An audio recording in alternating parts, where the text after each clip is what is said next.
Welcome to our podcast, It's About Payroll. We're your hosts, Brian Escobar and Walter William Duncan III. Whether you're new to the payroll game or a seasoned veteran, we have something for you. Welcome back, folks. It's episode 90 of It's About Payroll. And we have a really special guest today, David Turetsky, HR Data Labs and newly appointed CHRO of Salary.com, as we talk about pay transparency. And before that, like always, my fearless partner, Walt. How you doing today, sir? Man, I'm good. It's good to connect with David. We were a guest on his show originally, and then he decided to come over here. We're excited to have him as a guest. Again, congratulations to you, David, on your recent promotion. And I'm excited to talk about today's topic, which is pay transparency. Welcome to the show, David. Thank you both. I'm very proud of both of you for how It's About Payroll has gone, and can't wait to be on your show. Thank you very much, sir. Yeah, we were just talking before we started recording how long we know each other. David and I came across during work, just doing work stuff in payroll world, and one thing led to another, and I discovered him, and he mentored us, and it was just an amazing ride it's been for us. And to be able to have David on the show right now is truly an honor for us. So thank you. Yeah, we'll jump right in, David. So we're talking about pay transparency. Can you tell us what that is and what that really means to payroll? This episode is presented by TimeTrakGO, the simply better employee time clock software that is going to make your life easier. In addition to the unique graphical employee time card that helps you quickly identify and fix mistakes, TimeTrakGO is excited to announce it's now compatible with QuickBooks Desktop, providing effortless data transfer and reduced errors. TimeTrakGO will not only save you time and money each week, but the easy to understand user interface and the ability to turn a tablet into a time clock will get you and your team up and going in just minutes. Find out what a simply better solution can do for your business. To learn more and sign up for your 14-day free trial, go to www.timetrakgo.com. That's www.timetrakgo.com. Or you can call 888-321-9922. That's 888-321-9922. Let's go. Sure. So let me give you where pay transparency has been to tell you where it is now. So back in the early 90s, I was that guy in the HR world and compensation who used to say to people, if you talk about your pay between each other, water cooler talk, then that's grounds for firing. Yes. Now, that's the early 90s, right? And it was a scary time because people still were in the dark about what each other were getting paid. Yeah, there was that talk, and people talked, and people got upset about it. And people were really jealous about what each other were making. Well, there was a reason for that, and that they lacked the information to understand how much this job actually should get paid and why. And so that led to where we are today with these ginormous pay gaps between people of color and to be honest, white people, and males and females. And it's bad. The pay gaps are awful. And so pay transparency is a way for us to be able to get a level playing field with understanding how and why and what pay will be for a job before you actually even apply for the job. Where pay transparency is today is states are regulating or mandating that when a company has a job that they're looking for candidates on, when they're posting a job, that they put in what the starting rates are for this role. Now, it's not just anything. You can't just say $60,000 to $360,000 for a job. You got to be accurate. You have to be on target for what you expect to pay this role. It can't be really wide. It's got to be narrow to the extent at which you can have some variations in experience or in education or whatever, but you still can't pay dramatically differently between two different people. Some of the regulations that exist around transparency provide for people who are currently in jobs to ask questions about how did you come up with the pay for my role? So for example, California, an employee can ask, where did you come up with this from? And give me more information. Whereas others are basically just saying that when you post a role, you need to have that relevant range around the job. And this is still a state by state basis. But what the intention is to take those people who have been traditionally underpaid and provide them with the right information as an employee or as a candidate, and at least have them understand from a level playing field perspective, what could I expect if I apply for that job? Okay. Now I gotta ask about something, because you said something that me and Walt debate about on the show all the time, right? That water cooler conversation versus the posting of a job range. Those are two very different things. Do you feel like pay transparency is people are allowed now to talk about their pay, but do you recommend that? Do you encourage that water cooler talk is okay now? Here's the thing. We're all emotional people, right? We all get jealous, we get angry, but the law says you can. The law actually says to companies you can't fire people, or the law is for doing that. Yeah. Okay. Whether or not it's a good idea, Brian, is a different story. So every time we talk about pay, it needs to come across in a very unemotional way. Pay is a very emotional topic. The three of us started talking, and Walt and I found out that Brian's getting paid double what we are, and we do exactly the same thing. Walt and I are going to be pissed. Walt, we're going to say, how is it that Brian got that? Brian's relatively new in his job. Brian just graduated college or just graduated high school. And you know what? Tell me the reasons why. We're going to get mad. That's not the place where this is intended to address. What this is intended to address is that the three of us talk to our boss or talk to HR from an emotionless perspective, and we find out why it happened.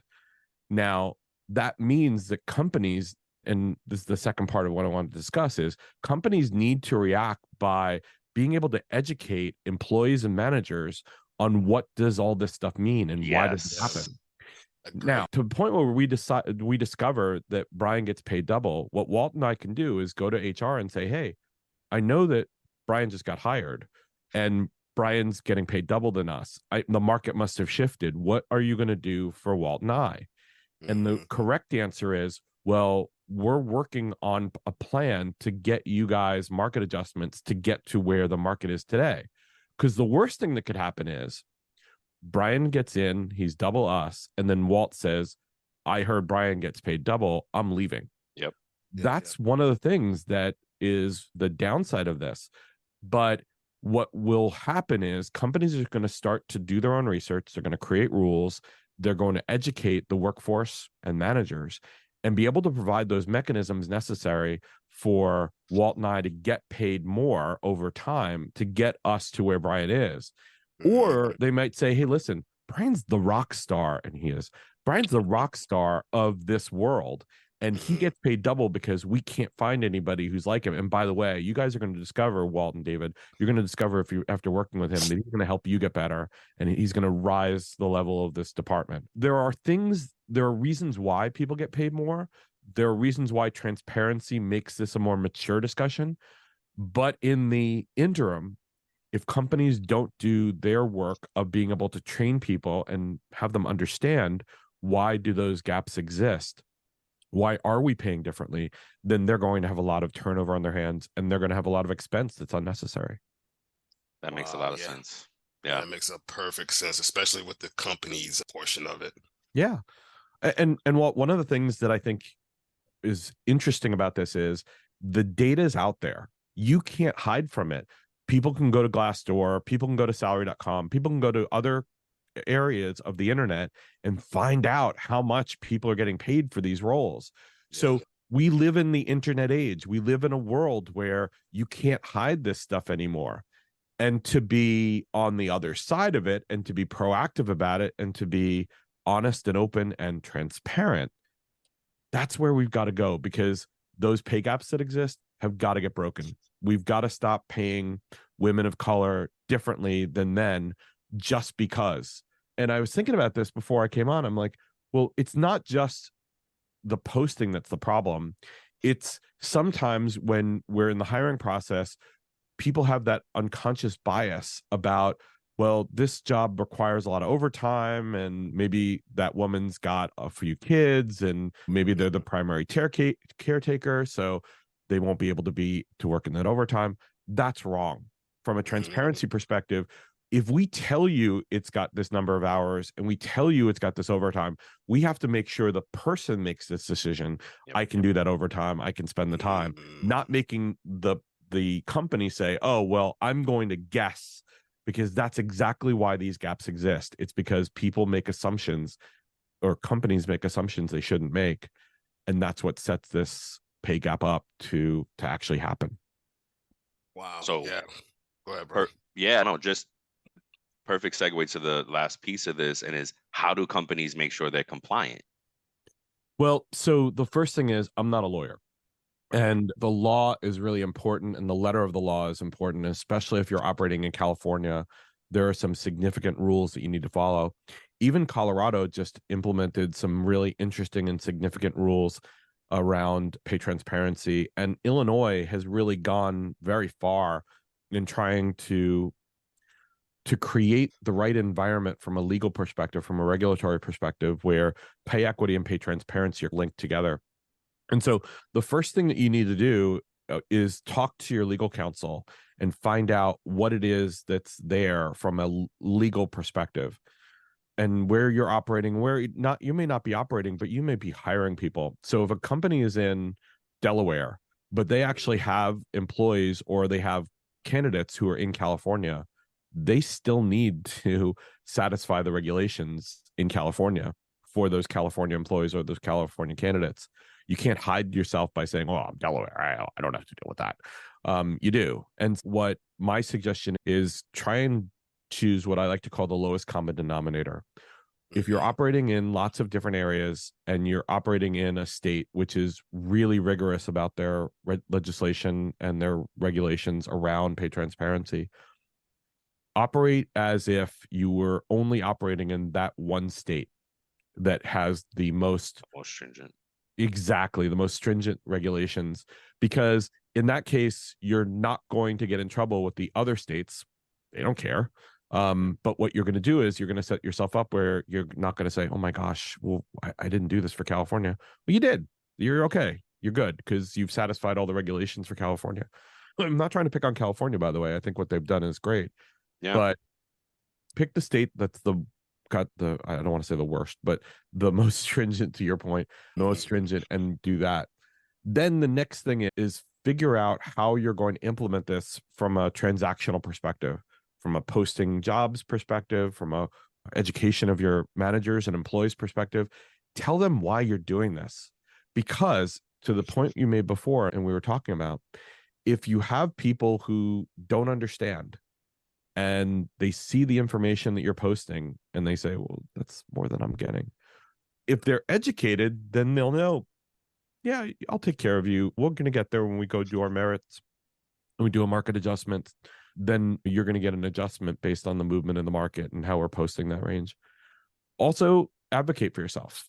Yes. Do the education, understand what the posting is online, make sure that your skills match the skills in the posting, and then basically say, "Hey, listen, you posted that job. I do that job. Those skills are my skills. In fact, I'm even more than that. I'm doing the job today, and I do it in an exemplary way." Yeah, I can't talk this morning. So why am I not at that level? Be that advocate for yourself and actually put it out there. You're not going to get fired for that. In fact, one of the regulations around transparency is employees can ask and can talk about their pay and not worry about the reprisal on it. Now, again, it depends on the state, but you need to make sure that you and your manager and your HR team can talk about this and have the constructive conversation in an unemotional way. And I got to emphasize that. Don't come at this and be angry. Don't come at this and be mad or sad. Come at this factually. Do all your homework, have all your numbers, have all of your performance evaluations. They're going to as well. And be able to come at this in a business case. Here's why I think I deserve what you're posting online. Yep. Yeah, you said it. That's something that Brian has always articulated to me ever since I've known him and I work with him. He's always said you need to make sure you have a bulletproof business case when you're presenting something, anything, let alone your pay. Exactly. So yeah, great stuff, David. Did you have any other questions, Brian? Yeah, no, well, I don't know about a question, but I did want to say this. That hit a nerve for me because, like you were saying, well, we talk about this all the time, and I missed out one year on a performance review on what my bonus would have been that year because I wasn't prepared to talk about salary. Like I wasn't prepared to talk about what I did for myself that year. And we joke around. It was like my boss was like, "You had a good year. You didn't have a great year." And I lost out because I had just implemented performance evaluations in ADP that year. So I was like, It's a Herculean task. I just by myself for Yeah. 3,000 employees. I was like, how in the world? What? Yeah. But Yeah. and I just chalked it up. I just wasn't prepared. So I advocate for that for all the time. Like we have to keep that running list of why we're good, advocate for ourselves. Those little feathers in your cap, you actually need to tick and tie and document them so you can have these conversations with your boss on the spot. Or if now with pay transparency, you'll see these type of things and you'll be able to go and have the conversation. I also struggle with this as a payroll person, as an HRIS person that protects data, right? We are the guardians of this employee data. Right. That's where I have a problem with pay transparency because from that transactional side, there are no two exact employees and how their net is worked out and what those calculations look like. Different. Every scenario is different. So I struggle with, you can talk about pay. Okay, you may be able to do it for this, but please be careful. Now I have to restructure how I'm advising folks. Yeah, we can talk about pay, but the calculations and the net and those nitty gritty details is where the devil's in the details, and that is where you don't. It can be apples and oranges, and then David, that's where I struggle. I think it goes back to what David was saying about the education piece, and I think that could be emphasized by the employer and let them know off rip, hey, everybody's end result, the net pay, is going to be different, potentially different based on their scenario. Now, I feel the part that they can talk about is the base gross salary, right? I think they can talk about that. If we do the same job and we have the same experience, similar experience, we should be able to talk about, hey, I make 45,000, you make 45,000. We should be able to talk about that. Or you make 48 and I make 45 and we do the same exact thing and I've been here longer. That's something we can talk about. But if we can't go into the details, I think that's where it should stop at. Oh, well, you have benefits and I don't, or you have dependents and I don't. I think that's where it can get murky at. But I think I think that is the part that the employer has to draw the line in the sand and say, hey, you can talk about it up to this point. Maybe. I don't know if you guys agree with that, but that's just my thinking on it. Well, let me poke one hole in that, Walt, though, which is I agree with you on the, hey, listen, let's compare annualized salary and talk about that. The problem is, and this is where it gets really murky, to borrow your expression, when we talk about opportunities for overtime is one of those areas where we get that unconscious bias about who I ask to do overtime, whether it's the male or the female, because she's got to go home and take care of her kids. He doesn't have to. He's got his wife to take care of him. That's complete unconscious bias, and that's wrong. And so a lot of organizations and a lot of people make most of their living on overtime because that's where the money hits. That's where the gravy is. Well, that's exactly where we see a lot of issue happen where, people get chosen for overtime, and that's where unconscious bias happens. So my advice to people is not only pay attention to your salary, because that's obviously the basis for how you get paid on an annualized basis or on a regular basis, but be careful about that overtime. And to Walt's point, it's probably not good to talk about the opportunities you've had because that could get you into trouble. But that might be where you talk to your manager and say, hey, listen, I'm not working the overtime that I know Walt's working, and Walt's getting paid time and a half. In some cases, he's getting no holidays because you think that he doesn't have a family. He goes to his family for the holidays, so he could go, but you're giving him that overtime and not me. And so that's causing me to not get the money that Walt's getting. That's that other area where it's under the radar. But if you ask people who are just, they're earning that paycheck and living paycheck to paycheck, that overtime really matters. And I do think that's an area where people have to be very careful about how they ask, how they talk about it. And managers, you really need to do a better job of being able to understand who can, not just thinking who can, but knowing who can. Great point, sir. Thank you very much. But Walt, I think that goes back to your point about education, about the company needing to be able, or needing to have a good education about how all that works, and being able to set them up with success, those managers and those employees for success, having the more mature conversation, having the right conversation. Yes. Yeah, agreed. Absolutely agreed. One of the things, and I'm not saying it verbatim, but one of the things that I've heard Brian say, and I agree with him, is that the emphasis is on the education part. The emphasis is teaching the employee how to do the job. And some companies don't even do that well. But hey, here's a job description. This is what you do. But they don't teach them about their pay. Yes, you're right. And we all know that payroll, and again, you guys love payroll. I'm not going to beat on payroll, but we know sometimes when people get their paycheck that it's not exactly obvious as to how and what is on there. That's because whatever reason. And so there's no translation mechanism between the things that says in those descriptions and what I actually earned. Also, managers do a terrible job of being able to say, hey, listen, there's an extra bit of money in there because you did a great job this year for your bonus. And I really want to thank you for all the contributions you've made. A lot of times they see it in their pay stub, and then they have the conversation with their boss. I'm like, that was nice. Why didn't you tell me what it was all for? So true.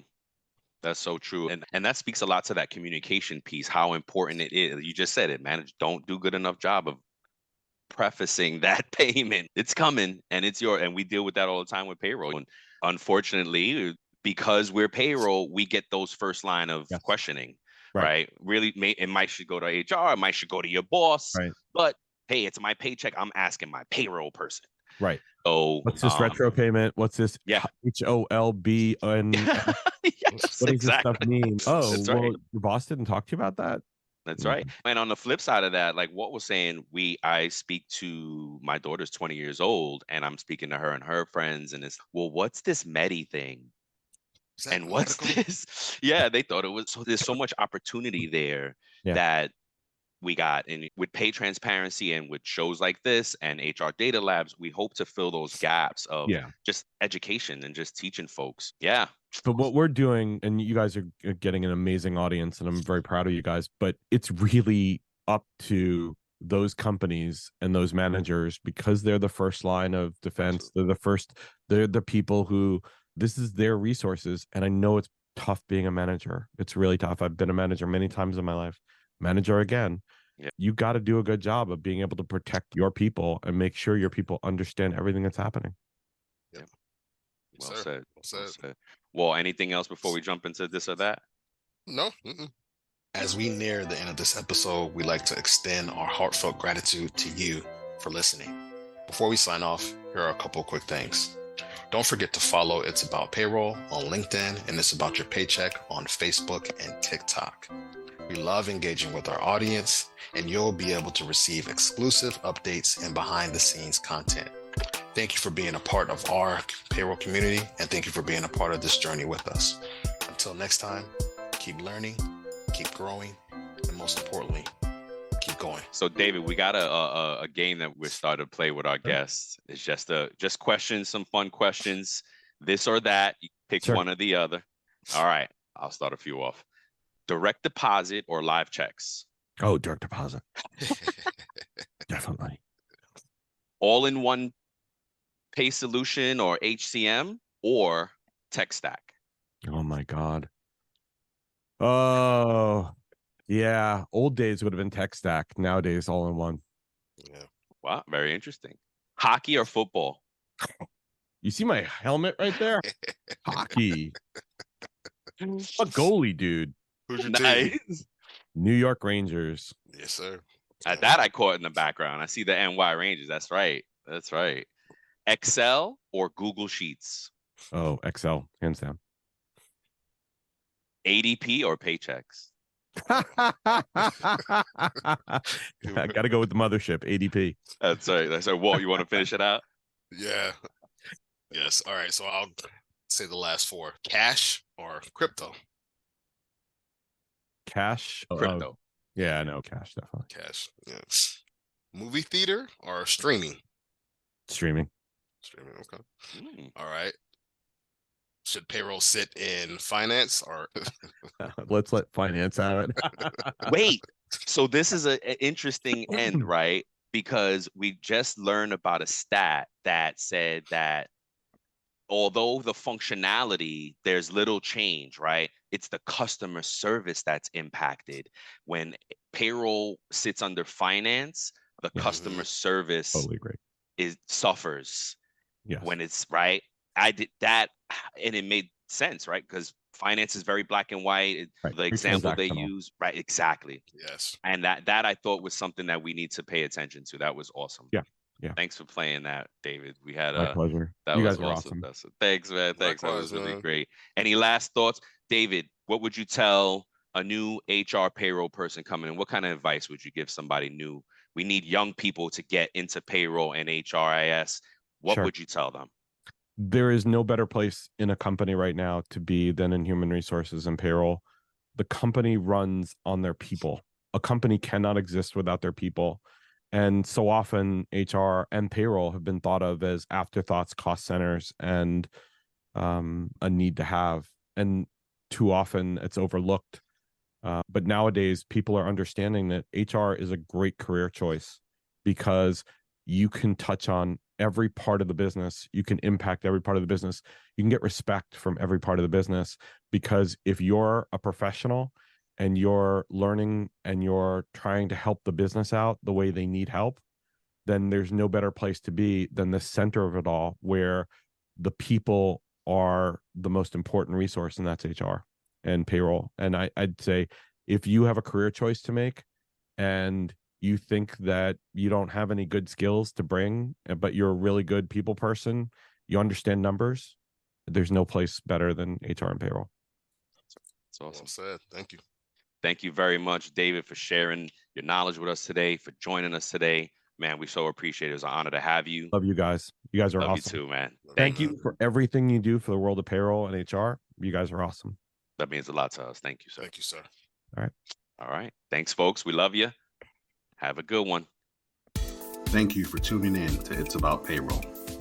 Until next time, keep learning, keep growing, and most importantly, keep going.